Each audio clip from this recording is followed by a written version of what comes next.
guys know Waffle House? You know, that extremely cheap breakfast restaurant with, of course, bacon, eggs, coffee, and obviously waffles. Anyway, how would you react if I told you Waffle House is probably one of the craziest backgrounds I've ever read about in modern times? I am not talking about the founders, of course. It's more the customers they get. You see, everybody needs a place to blow off some steam. But if you were to ask me, I never would have guessed Waffle House would be that place. You see, musicians like to visit Waffle House a lot, and they're usually the first ones to get crazy in there. While the Insane Clown Posse was already crazy, at one point in 2008 they got into a fistfight with a busboy and pleaded guilty for disorderly conduct there. Poor guy. That said, I'm not too surprised they did that. These are gangster rappers who dress like evil clowns constantly. And, if you think that's crazy, I vaguely recall a story where a guy practiced squatters' rights in an area that got turned into a Waffle House and he kept squatting there. I'm starting to wonder how they explained that story without sounding crazy to the police officers.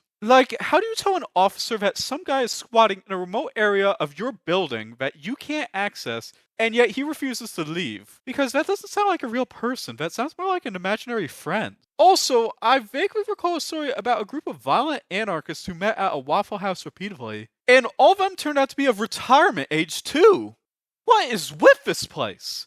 You know, if I was expecting crazy stuff to happen, I was expecting it to occur at a McDonald's, not a Waffle House. You know, after learning all these stories, I'm now morbidly curious to see what the food tastes like. Especially after seeing all these bizarre people do all this stuff at a Waffle House. But I'm honestly not a breakfast person. So who knows, maybe I'm missing out, maybe I'm not.